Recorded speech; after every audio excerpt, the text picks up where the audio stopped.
नमस्ते दोस्तों। क्या आपने कभी सोचा है कि शराब सिर्फ एक पेय नहीं, बल्कि आपकी आत्मा को नियंत्रित करने का एक हथियार है? प्राचीन ऋषियों से लेकर आधुनिक वैज्ञानिकों तक ने इसके खतरों को उजागर किया है, फिर भी इसे समाज में इतना स्वीकार्य क्यों बना दिया गया? आज हम जानेंगे शराब का वह सच जो आपको हैरान कर देगा। क्या आप जानते हैं कि शराब की उत्पत्ति हजारों साल पहले प्राचीन सभ्यताओं में हुई थी, जहां इसे धार्मिक अनुष्ठानों में इस्तेमाल किया जाता था? लेकिन क्या यह सिर्फ एक अनुष्ठान था या फिर लोगों को आध्यात्मिक रूप से कमजोर करने का एक तरीका? आज भी दुनिया भर में शराब को सामाजिकता का प्रतीक बताया जाता है, लेकिन क्या यह सच्चाई है या एक झूठ जिसे हम मानते आए हैं? यह सिर्फ नशे की बात नहीं, यह आपकी आजादी की लड़ाई है। सोचिए, क्या हो अगर शराब को जानबूझकर आपकी चेतना को कुंद करने के लिए बनाया गया हो? प्राचीन मिस्र, भारत और ग्रीस में शराब को अंधकार का अमृत कहा जाता था। ऋषि पतंजलि ने योग सूत्र में लिखा, मादक पदार्थ मन को भ्रमित करते हैं और आत्मज्ञान में बाधा डालते हैं। लेकिन आज इसे सोशल ड्रिंक बना दिया गया है। क्यों? प्राचीन ग्रंथों में शराब को सोमरस कहा गया है, लेकिन क्या यह वही सोमरस था जिसे देवता पीते थे, या फिर यह एक भ्रामक नाम था? कुछ विद्वानों का मानना है कि असली सोमरस एक आयुर्वेदिक जड़ी बूटी थी, जिसे बाद में शराब से बदल दिया गया। क्या यह एक सोची समझी साजिश थी ताकि लोग असली आध्यात्मिक शक्ति से दूर हो जाएं? महाभारत में धृतराष्ट्र ने शराब पीकर ही पांडवों को जुए में हराया था। क्या यह सिर्फ एक कहानी है या इसमें छुपा संदेश है कि शराब आपके निर्णय लेने की शक्ति छीन लेती है? आज भी कितने ही लोग शराब के नशे में गलत फैसले लेते हैं और बाद में पछताते हैं। क्या यह संयोग है या एक पैटर्न? आयुर्वेद कहता है शराब तमोगुण बढ़ाती है, यानी अज्ञानता और आलस्य। वैज्ञानिक शोध कहते हैं अल्कोहल सेरोटोनिन और डोपामाइन को क्षति पहुंचाती है, जिससे डिप्रेशन बढ़ता है। लेकिन सबसे डरावना सच यह है कि यह ब्रेन सेल्स को स्थायी नुकसान पहुंचाती है। आयुर्वेद के अनुसार शराब पित्त दोष को बढ़ाती है, जिससे गुस्सा और चिड़चिड़ापन पैदा होता है। यह शरीर के ओजस मतलब वाइटल एनर्जी को कम करती है, जिससे व्यक्ति की रोग प्रतिरोधक क्षमता घट जाती है। क्या आपने कभी नोटिस किया कि जो लोग नियमित शराब पीते हैं, वे अक्सर बीमार पड़ते हैं? क्या आप जानते हैं, एक गिलास वाइन पीने से 10,000 ब्रेन सेल्स मर जाते हैं। WHO के अनुसार शराब 7 तरह के कैंसर का कारण बन सकती है।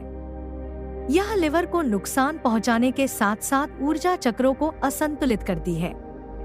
National institute on alcohol abuse के अनुसार शराब से 200 से ज्यादा बीमारियां हो सकती हैं। यह नींद के पैटर्न को बिगाड़ती है, जिससे व्यक्ति कभी भी गहरी नींद नहीं ले पाता।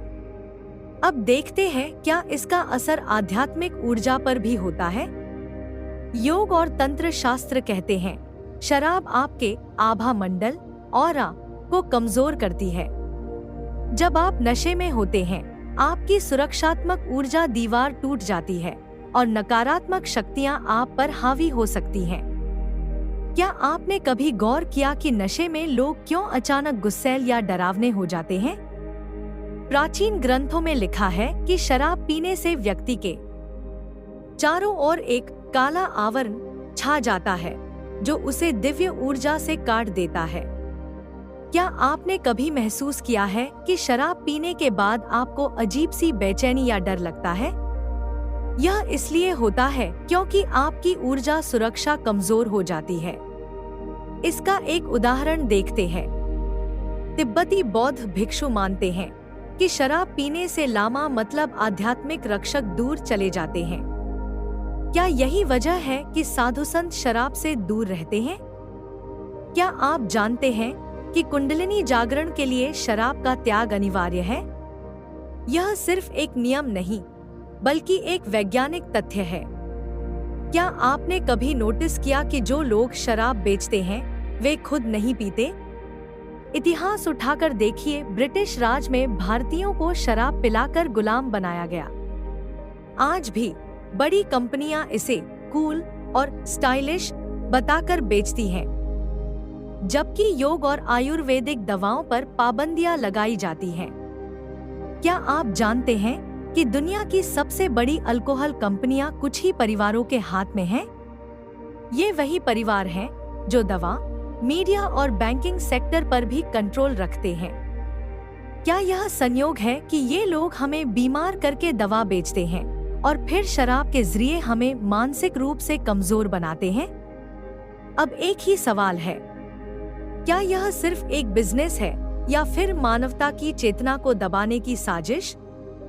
क्यों सरकारें शराब पर टैक्स लगाकर करोड़ों कमाती हैं, लेकिन इसके नुकसान के बारे में जागरूकता नहीं फैलाती? क्या हमें एक मशीन बनाकर रख दिया गया है जो सिर्फ काम करे, शराब पिए और फिर मर जाए? अगर आप वाकई आध्यात्मिक उन्नति चाहते हैं, तो शराब से दूरी बनाना ही बेहतर है। आयुर्वेद के अनुसार अश्वगंधा, शतावरी और ब्राह्मी जैसी जड़ी बूटियां प्राकृतिक रूप से मन को शांत करती हैं। ध्यान और प्राणायाम से सेरोटोनिन बढ़ता है, जो शराब से कहीं बेहतर है। क्या आप जानते हैं कि प्राकृतिक फलों के जूस और हर्बल टी भी आपको एनर्जी दे सकते हैं बिना किसी नुकसान के? योग, निद्रा और संगीत थेरेपी जैसे विकल्प भी हैं जो आपको रिलैक्स करने में मदद करते हैं। क्यों न हम एक स्वस्थ और सचेत समाज बनाने की दिशा में कदम बढ़ाएं? याद रखिए, आपकी आत्मा एक दिव्य चिंगारी है। शराब उस आग को बुझाने का काम करती है। अगर आपको यह सच समझ आया है, तो इसे शेयर करें और दूसरों को भी जागरूक करें। आज हमने जाना कि शराब सिर्फ शरीर ही नहीं, आत्मा को भी नुकसान पहुंचाती है। अगर आपको यह जानकारी अच्छी लगी, तो इस वीडियो को लाइक करें और चैनल को सब्सक्राइब करें। कमेंट में बताएं, क्या आप शराब छोड़ने के लिए तैयार हैं? शराब छोड़ो, जीवन जियो, क्योंकि आपकी आत्मा इससे कहीं बड़ी है। धन्यवाद।